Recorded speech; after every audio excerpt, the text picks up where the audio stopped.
Bienvenidos a una nueva sesión de Sui Generis Madrid, donde, bueno, pues en esta ocasión la verdad es que teníamos muchísimas ganas de abrir un pequeño, ¿no? Un pequeño debate, una pequeña conversación sobre un libro, sobre un ensayo que nos lleva más allá de quizá, ¿no? Del concepto de ensayo, del concepto de terror, del concepto de cine. Bueno, veremos, ¿no? Ahora hablaremos con sus autores. Y evidentemente nos estamos refiriendo a Soy lo que me persigue de Dilatando Mentes, la editorial Dilatando Mentes con ese epígrafe, ¿no? El terror como ficción del trauma. Y para ello, pues bueno, qué mejor ocasión que reunir a sus autores, el escritor Ismael Martínez Biurrun y el psicólogo, bueno, desde el punto de vista de la psicología, también escritor Carlos Pitillas. Eh, la verdad es que es un honor para nosotros tenerlo aquí en Sui Generis Madrid y para llevar esta conversación y sonsacar, ¿no? Todos los temas posibles y todos los entresijos del libro, pues nos acompaña también en nuestro también querido escritor y cineasta Carlos Molinero. Os dejo con ello. Bienvenidos a los tres. Es un placer teneros aquí con nosotros. Hola, muchas gracias. Igualmente, gracias. Así que bueno, pues sin más, cuando queráis, Muy bien. la conversación es vuestra. Bienvenidos. Pues nada, muchas gracias, David. Nada, yo el libro me lo he bebido, me parece un libro impresionante que además eso junta dos cosas que tienen que ver con la patología y el cine, que yo creo que está como muy relacionado. Las mentes enfermas y fílmicas tienen mucho que ver. Y yo luego iremos hablando un poco de cosas del libro en concreto, pero lo primero que me ha parecido bestial del libro es algo que yo es la primera vez que he entendido lo que es un trauma realmente, o sea, cómo funciona el cerebro humano cuando se produce un trauma. Porque estamos acostumbrados a, cuando ves la película, el concepto de flashback suele ser como como que aparece como un recuerdo, y aquí lo que he entendido realmente es que cuando se produce un flashback no es algo que tiene que ver con la memoria, sino que se vuelve a sentir y a revivir la experiencia como si estuviera sucediendo.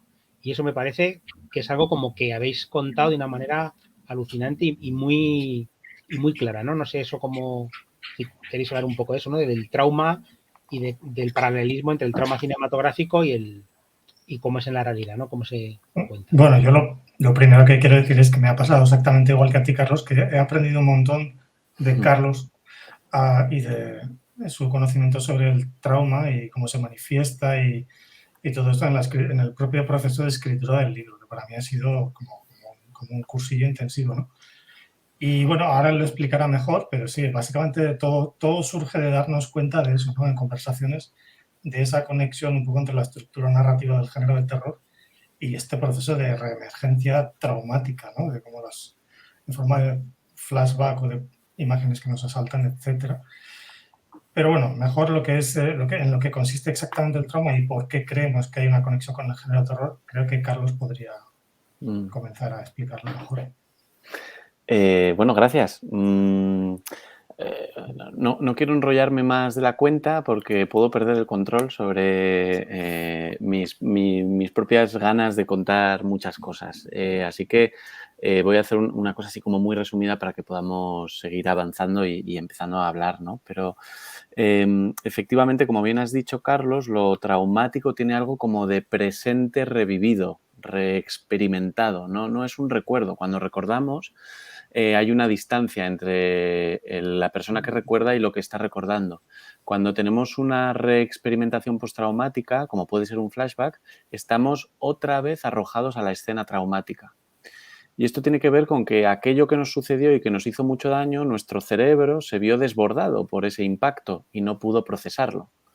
Cuando no podemos procesar algo, lo normal es que eso quede registrado en una especie como de cajón o de sótano de la mente. No.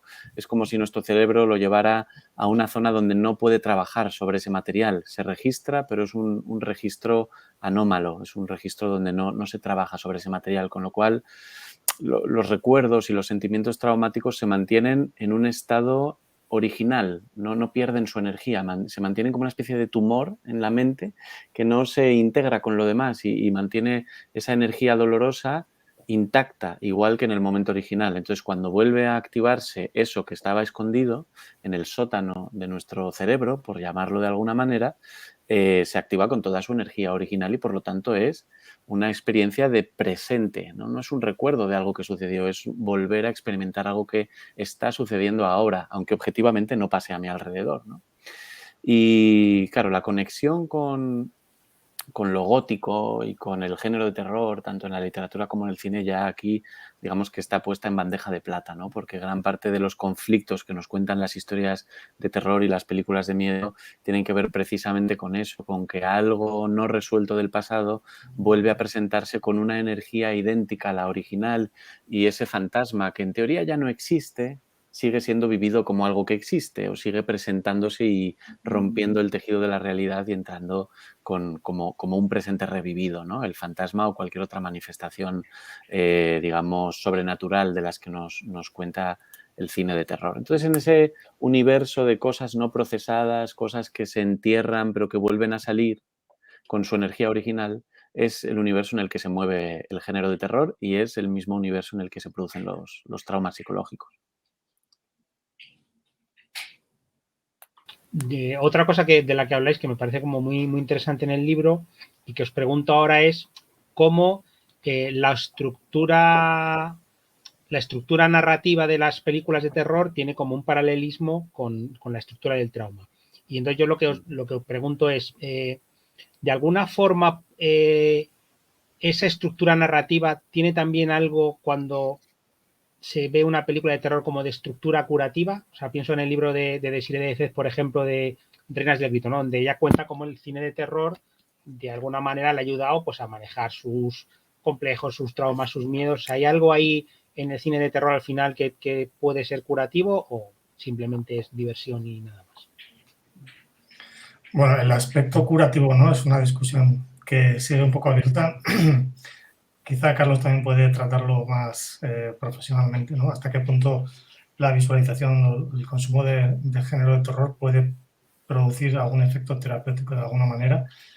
El libro, en todo caso, no está planteado como herramienta terapéutica en absoluto, ¿no? Eso es un análisis, un poco especulativo, sobre todo en la parte que comentas de la comparativa que establecemos entre los procesos de la manifestación del trauma y los procesos y las estructuras narrativas del género de terror, tiene un elemento especulativo. Evidentemente, esta segunda parte del libro partimos de ciertas estructuras ya establecidas por otros autores como John Clute o Noel Carroll, en la que hay una serie de fases, ¿no? Fases que podrían ser 4, por ejemplo, según el esquema de Clute, lo llama atisbos, espesamiento, trance y después, ¿no?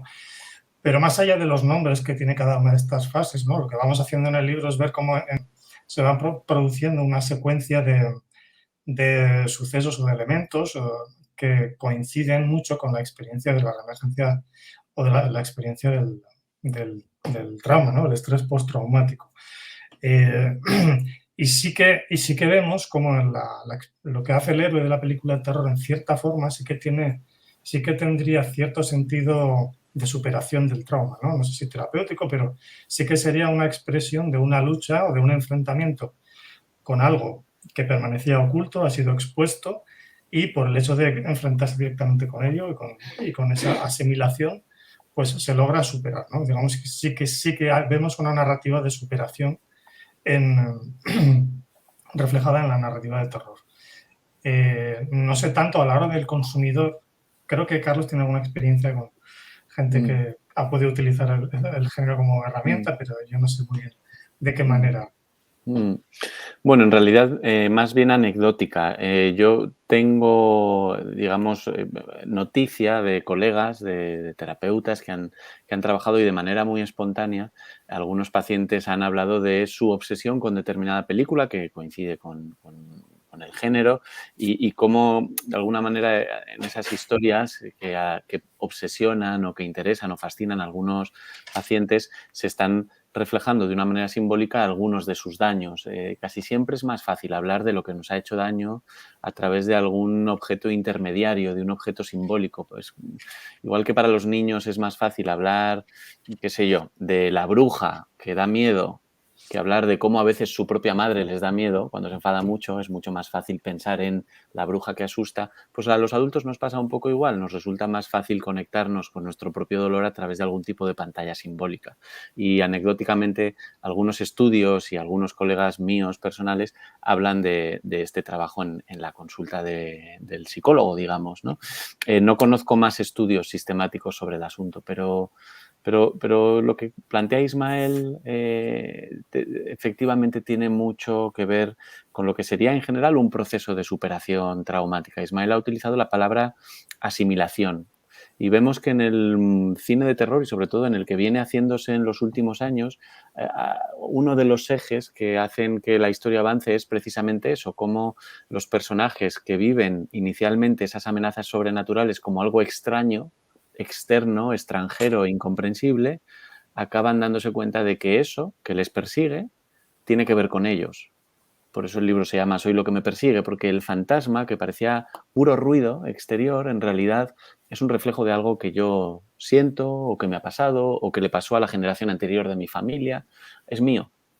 Entonces, asimilar eso, abrazar al monstruo, asimilarlo como parte de la propia vida, es lo que permite que estos personajes salgan del atolladero y que ese peligro deje de ser un peligro, ¿no?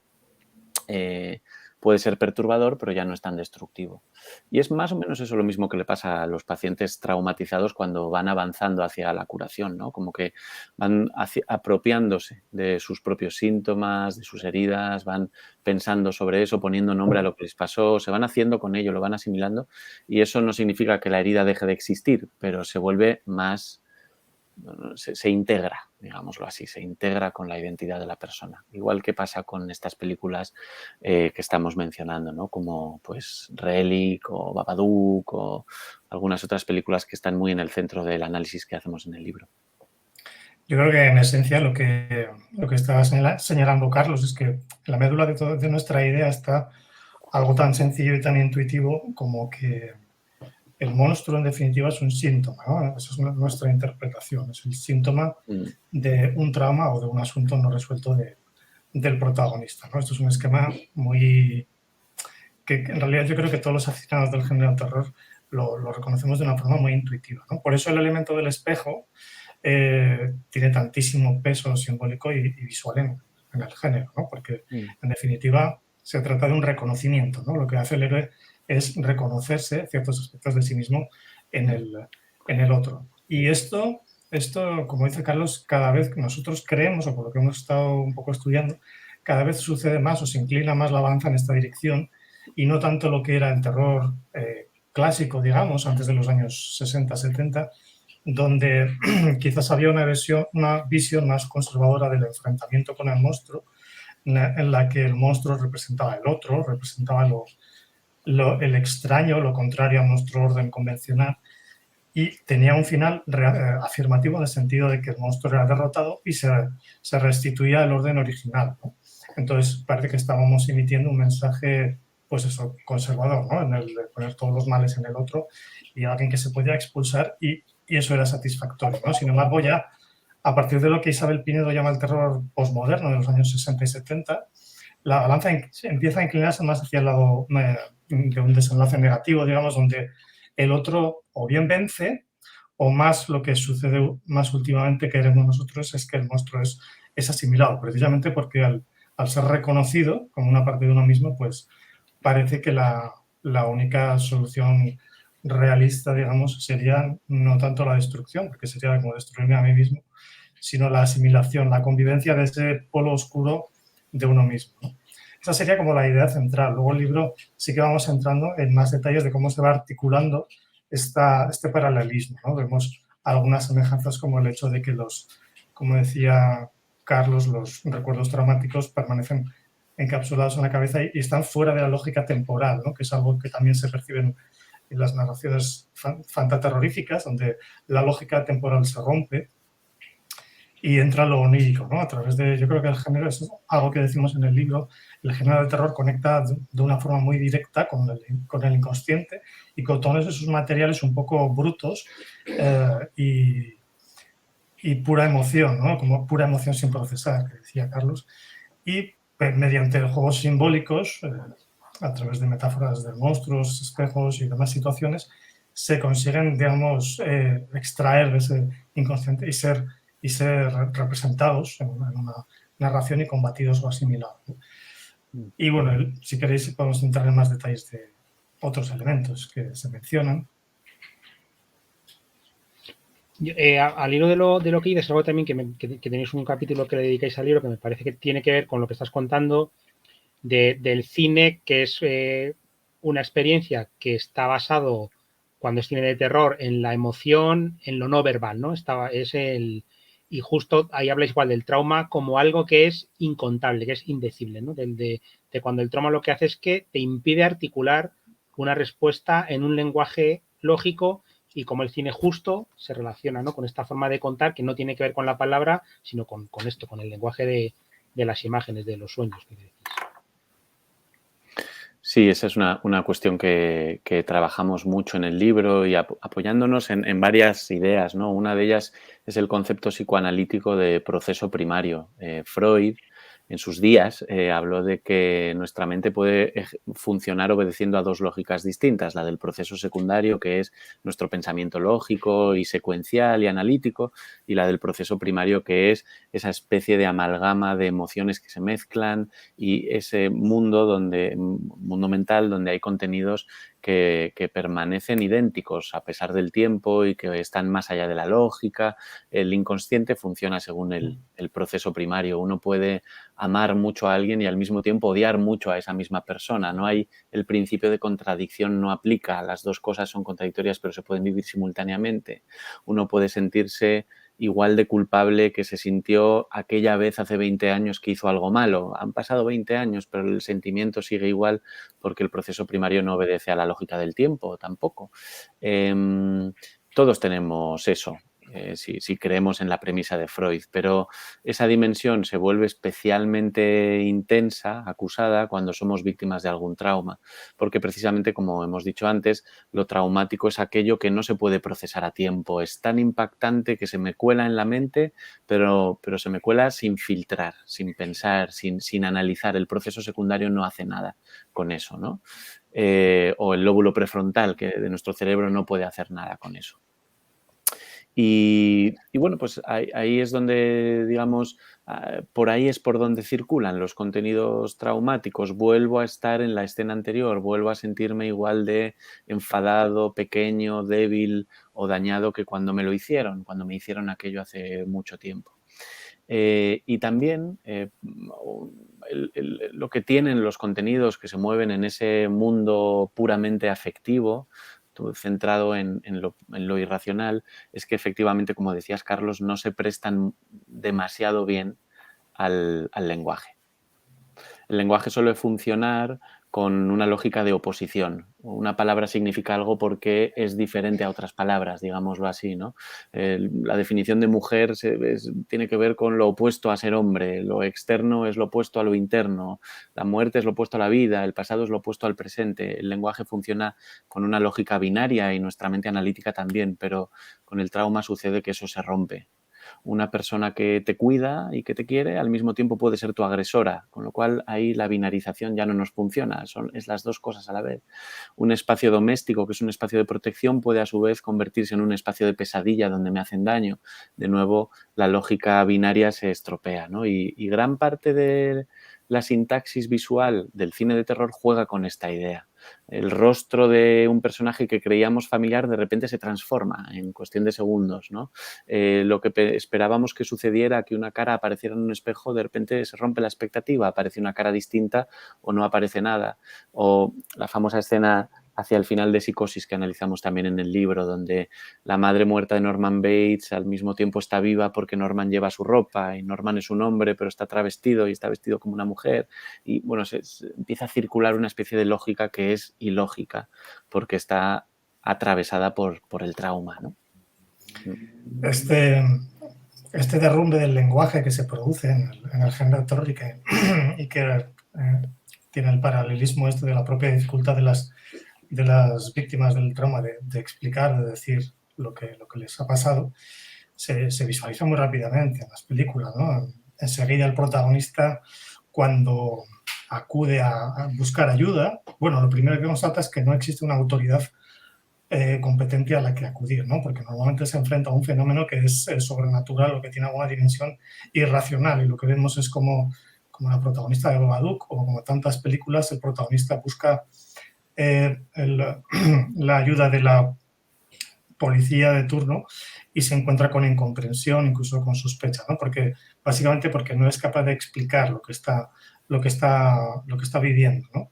Incluso hay una escena que me hace mucha gracia en la película Poltergeist del 82, en la que la pareja protagonista, cuando empiezan a suceder las primeras cosas extrañas en la casa, lo primero que hacen, como haríamos cualquiera de nosotros, es acudir a la puerta de los vecinos y llaman y les preguntan quieren preguntarles si están teniendo algún tipo de experiencia de poltergeist, pero carecen de la palabra, carecen de la forma de explicar, ¿no? Y de hecho, les entra como un ataque de risa, porque ha fracasado totalmente el lenguaje convencional, ¿no? Al igual que la autoridad. Y el lenguaje se derrumba hasta el punto de que incluso muchas veces el título de las propias películas o el nombre del monstruo tiene un significado precisamente por ser un no nombre, ¿no? Como Alien, como Babadook, como Hollow, Empty Man y un montón de historias en las que precisamente el otro ser se caracteriza por no tener nombre o por tener un nombre que no significa nada. Es como el fracaso o la necesidad de la creación de un nuevo lenguaje, ¿no? Que, como comentamos en el libro, y si queréis comentamos, es la misión que le corresponde a la nueva figura de autoridad que nosotros llamamos medium o chamán, por seguir con la terminología antropológica clásica, que el chamán es el que trae el nuevo orden simbólico, digamos, es el que pone nombre al fenómeno o al monstruo, y el que da las primeras claves de por dónde se puede actuar. El chamán o el medium suele ser capaz de poner nombre a lo innombrable, precisamente porque ha sido tocado alguna vez por este tipo de peligros o de daños. Casi siempre es una especie de sanador herido o de sabio herido, ¿no? Se ha paseado por los infiernos ya. Y entonces puede poner nombre a eso que las víctimas del cine de terror o que los protagonistas del cine de terror no comprenden porque no entra en sus estructuras lógicas, lingüísticas, etc. Por eso es un medium, porque está entre medias, en una zona intermedia entre ese real traumático que no se deja expresar por el lenguaje y el mundo cotidiano al que estamos todos acostumbrados, ¿no? Y desde ese lugar transicional es desde donde puede ayudar a los protagonistas a hacer ellos mismos su propia transición y entender y nombrar lo que les pasa, ¿no? Y asimilarlo. A esto Levi Strauss lo llamaba eficacia simbólica, ¿no? Y de hecho establecía el paralelismo del ritual del chamán y del psicoanalista, ¿no? En el sentido de que el chamán lo que hace es, cuando atiende a alguien que sufre algún dolor indeterminado, lógicamente el chamán realmente no aplica medicina real, pero aplica algún tipo de medicina simbólica, en el sentido de que crea una historia, crea un entorno simbólico donde el dolor que está sufriendo esa persona adquiere un sentido narrativo, un sentido figurado, pero que es suficiente al menos para orientar o para dar cierto consuelo espiritual, ¿no? A esa persona, ¿no? Y él lo comparaba incluso con los psicoanalistas. Ahí ya no sé si había cierto prejuicio por su parte o no. Una cosa que tiene que ver con eso que hablabais del chamán, y es que normalmente esa figura siempre es alguien que, como que el conocimiento que va a utilizar es un conocimiento pues o prohibido, antiguo, denostado. O sea, ¿por qué pensáis que es así y nunca el chamán que llega es como un cibermante maravilloso que conecta a internet y que es del futuro? O sea, ¿por qué ir a mirar siempre hacia atrás un poco a lo olvidado, a lo que ya no, a lo mágico y toda esta cosa en el cine de terror?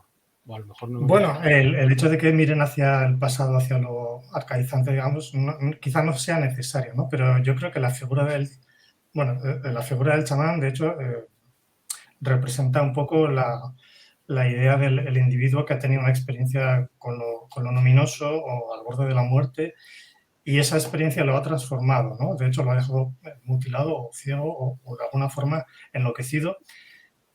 Y es alguien que después de tener esa experiencia trascendental ya no puede reintegrarse en la vida cotidiana. Es alguien que siempre vive en los márgenes.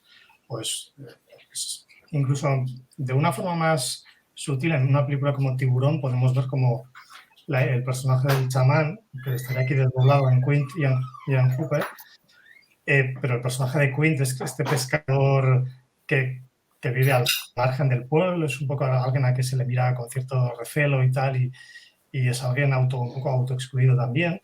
Y incluso el científico, que también juega un poco el mismo papel, pero desde otro ángulo, también tiene una personalidad especial, aunque sea con su humor. Siempre parece que se exige que sea gente que venga un poco de la periferia de lo convencional, ¿no? No sé muy bien qué más fundamento puede haber, aparte del que te digo, ¿no? De que son iniciados y son veteranos, digamos, de una experiencia transformadora. Yo añadiría, quizás, en un nivel muy especulativo, porque no estoy 100% seguro, pero me atrevería a sugerir que además esto que planteas, Carlos, de que estos mediums no provienen del mundo tecnológico, provienen del mundo mágico, precisamente podría tener que ver con que lo traumático rompe con nuestra confianza en lo tecnológico, en lo científico, en la razón, en el lenguaje, esa especie de hábitat en el que vivimos confortablemente y que nos permite más o menos entender el mundo, predecir lo que va a pasar, sentir que estamos en un espacio donde impera la lógica y un espacio que incluso podemos controlar gracias a la tecnología.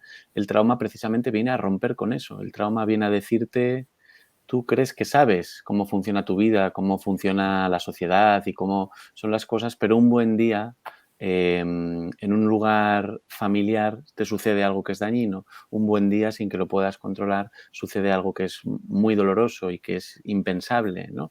La tecnología, la ciencia, la razón y el lenguaje de repente se ven como cuestionados, desaparece su eficacia, ¿no? Entonces hay que buscar a alguien que pueda incorporar un código nuevo para comprender, un código que no está en esos escenarios, digamos, de lo tecnológico y de lo racional.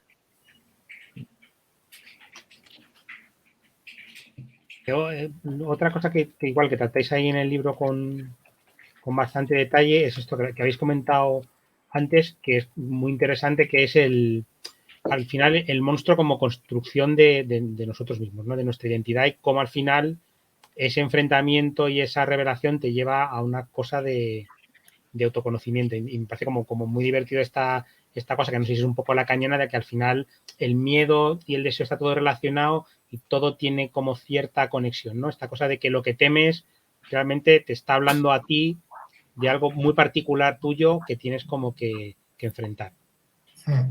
En el fondo, yo creo que lo que estamos diciendo es que el monstruo quizá no representa tanto el objeto en sí traumático de tu mente, sino tu propia incapacidad para lidiar con él, ¿no? Es como...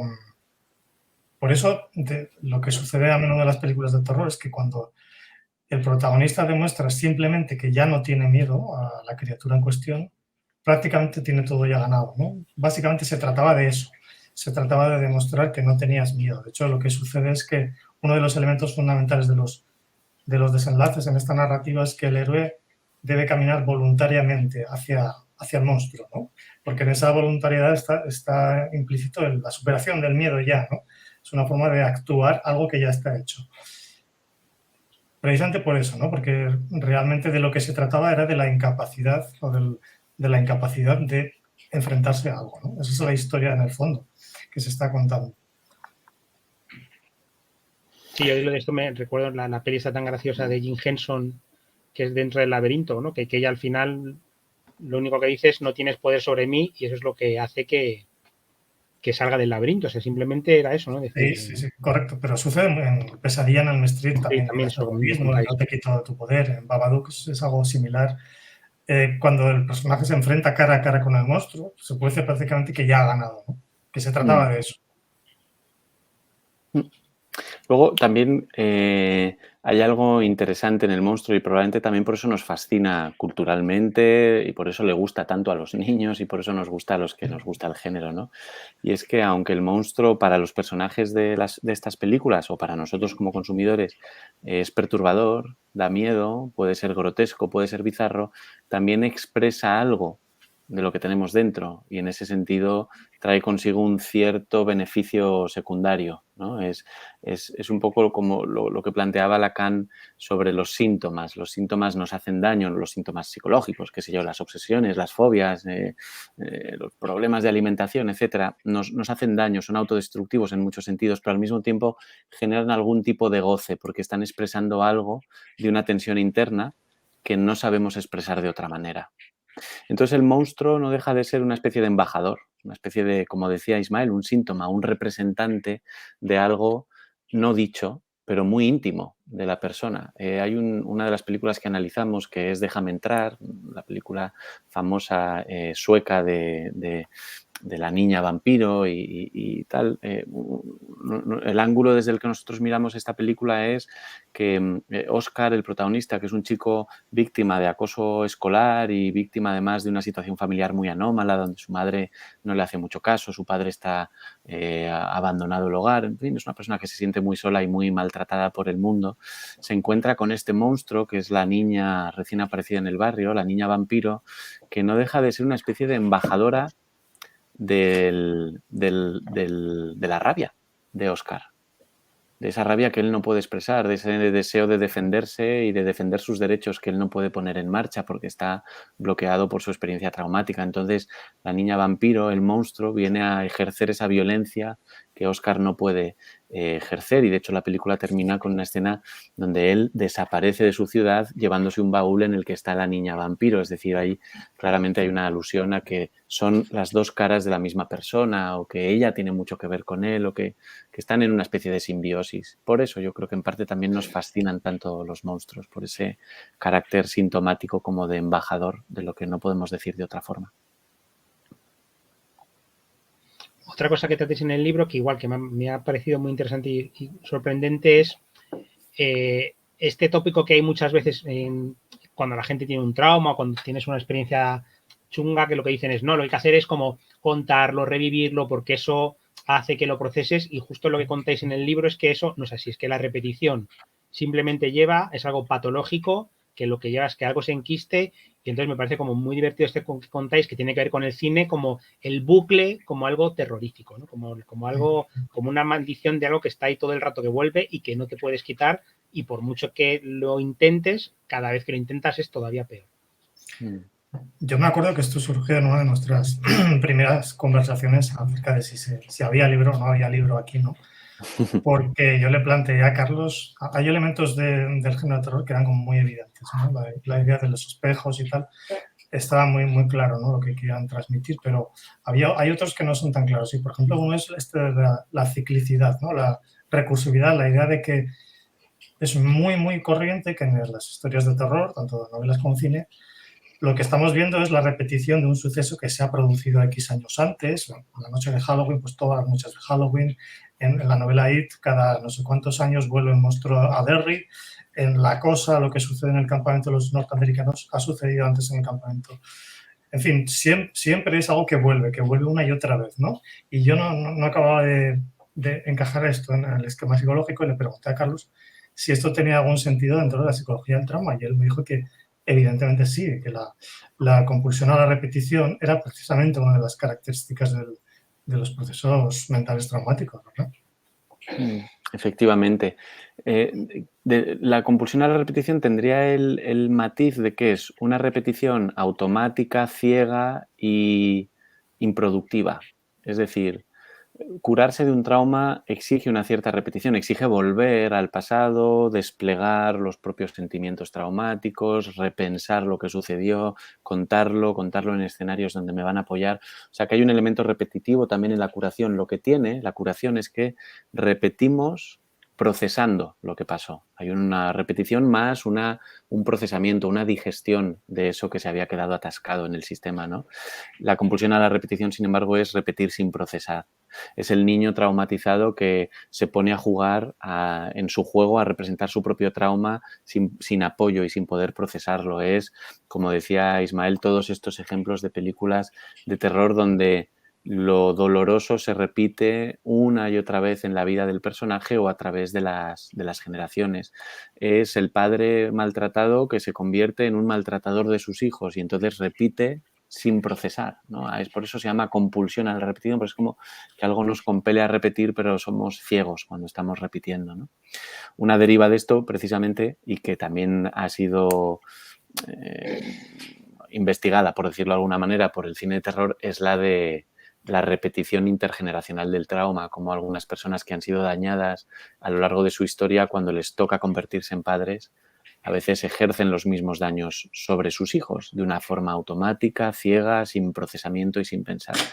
Y algunas películas como Dark Water, como la nueva versión del Color que cayó del cielo y algunas otras precisamente nos hablan de esta pesadilla, ¿no? La pesadilla de tener un padre dañado que ejerce sobre mí el mismo daño que él recibió. Bueno, pues ahí el fantasma es un fantasma familiar, ¿no? Que hace daño a los hijos.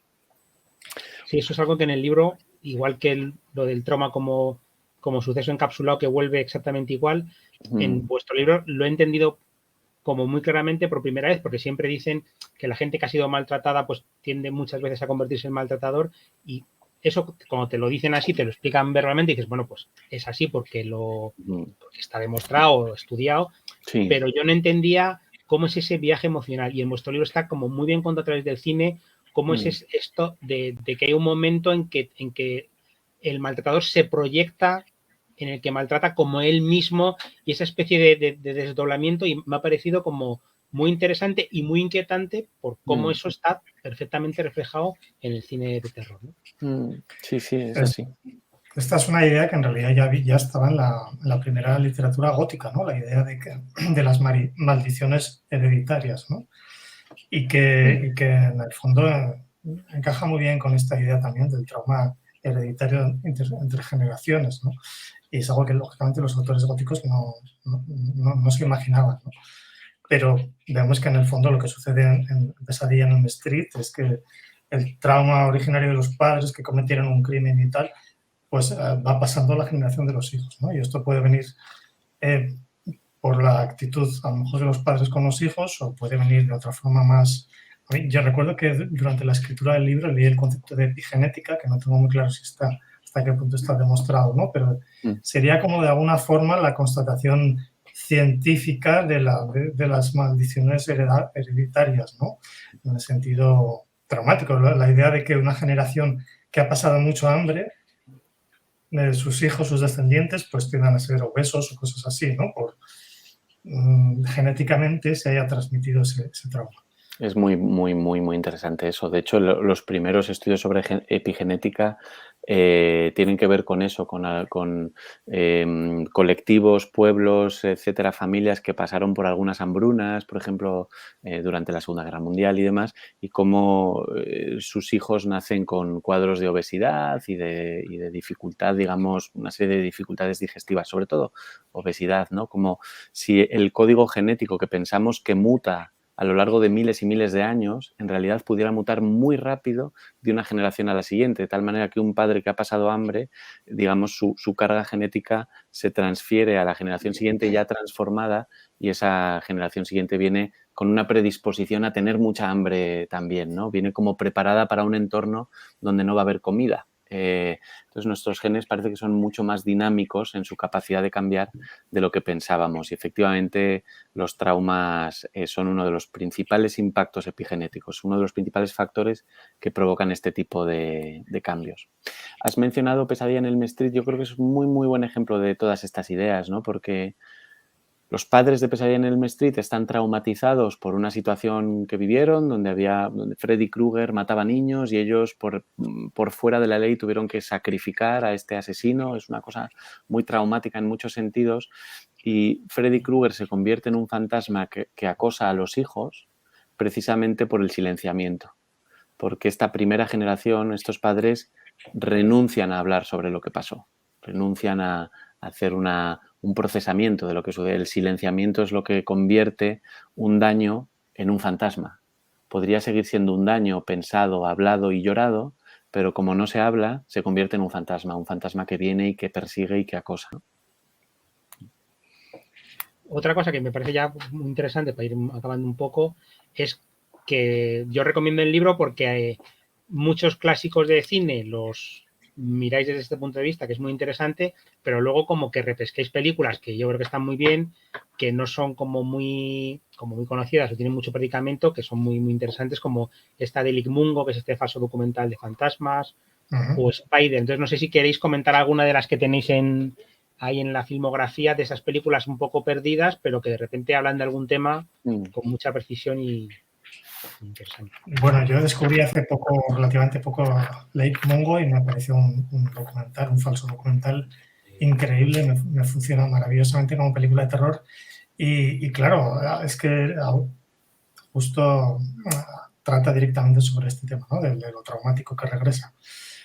De todas formas, si tuviera que elegir para comentar finalmente, me quedaría con las dos películas de Ari Aster, Hereditary y Midsommar, porque, bueno, en ellas no se visualiza esta idea de la asimilación, sino más bien son finales completamente negativos, ¿no? En el sentido de que las dos películas que hacen como una especie de juego de espejos, ¿no? Una es durante el día y otra durante la noche, pero que hasta cierto punto comparten una idea similar y terminan ambas con la idea del protagonista coronado, ¿no? Pero es una coronación de un loco.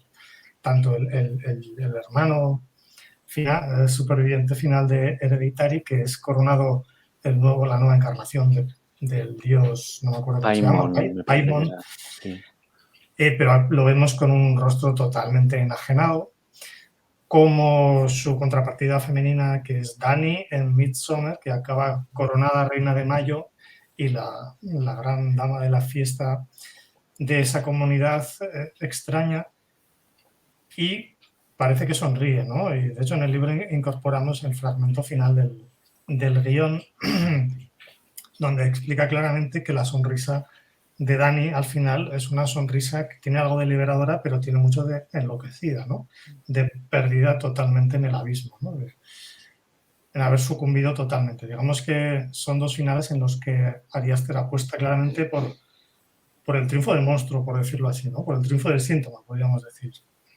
A mí me gusta mucho que menciones esas películas menos mainstream que analizamos y que te haya gustado esa parte del ensayo, porque nosotros, bueno, creo que hemos disfrutado mucho revisando esas películas, encontrándolas también, y hay verdaderas joyas, verdaderas obras de arte que bueno, pues que nos ha gustado mucho rescatar, ¿no? Entre ellas pues está His House también, o Casa Ajena, me parece que ha sido traducida así, es una película de Netflix que cuenta la historia de un trauma migratorio, dos inmigrantes africanos en Londres, en el extrarradio londinense, que se tienen que enfrentar en esa casa nueva, que se les ha puesto una casa de protección oficial, a algunos de los remanentes de su trauma migratorio, de su paso por el agua, ¿no?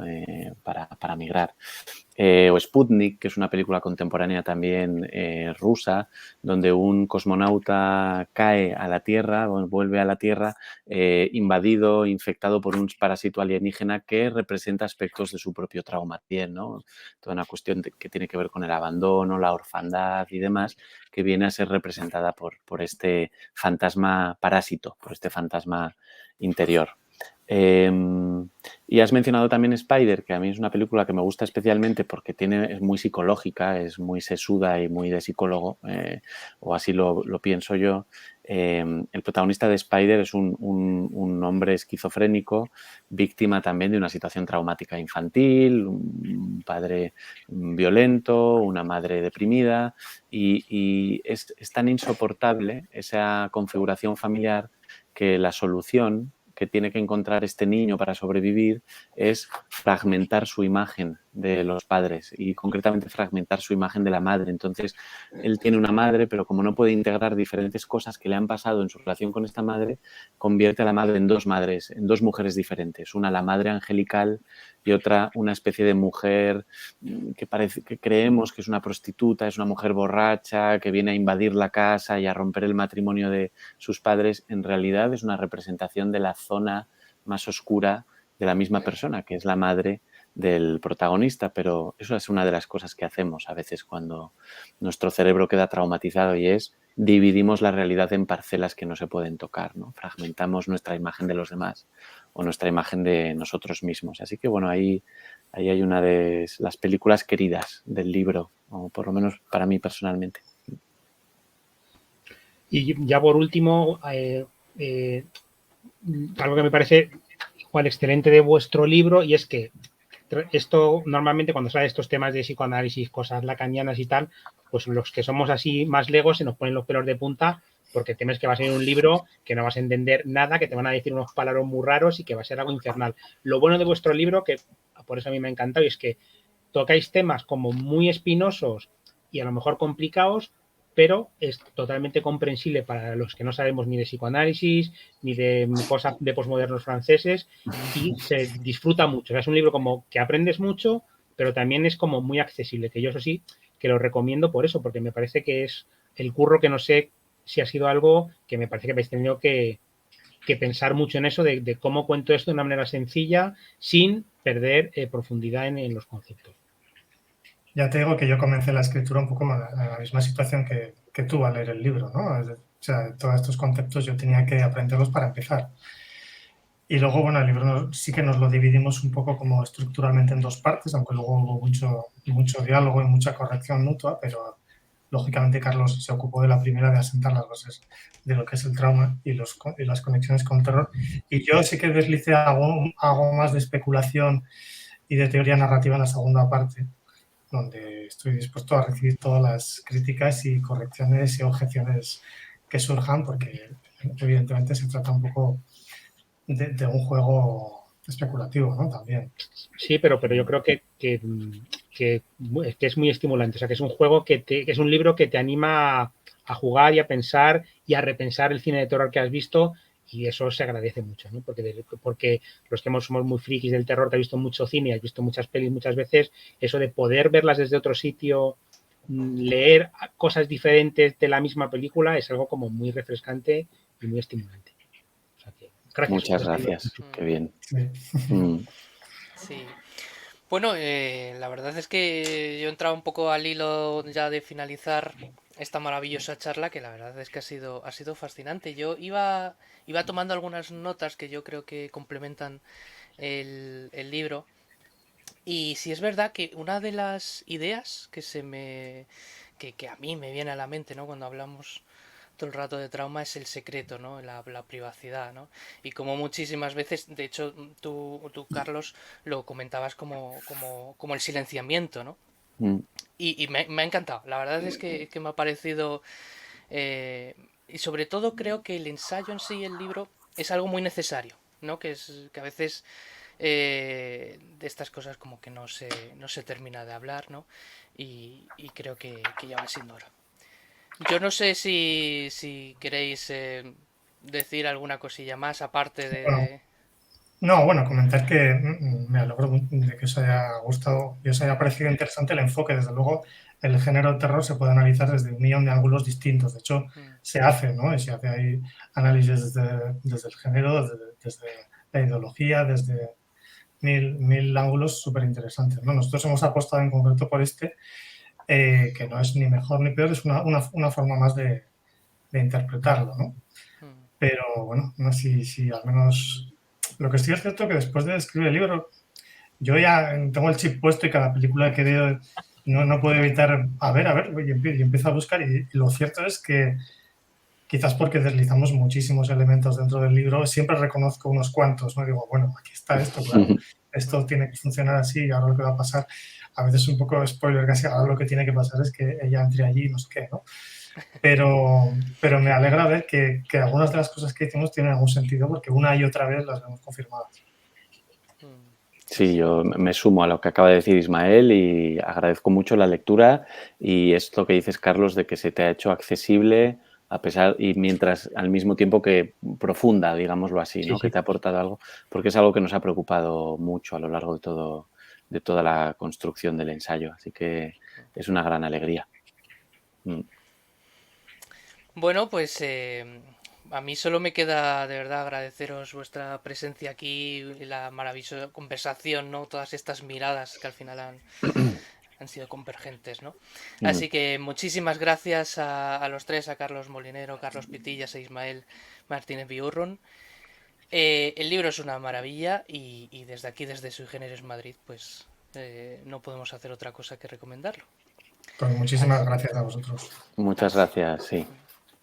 así que hasta la próxima. Muchísimas gracias. Chao.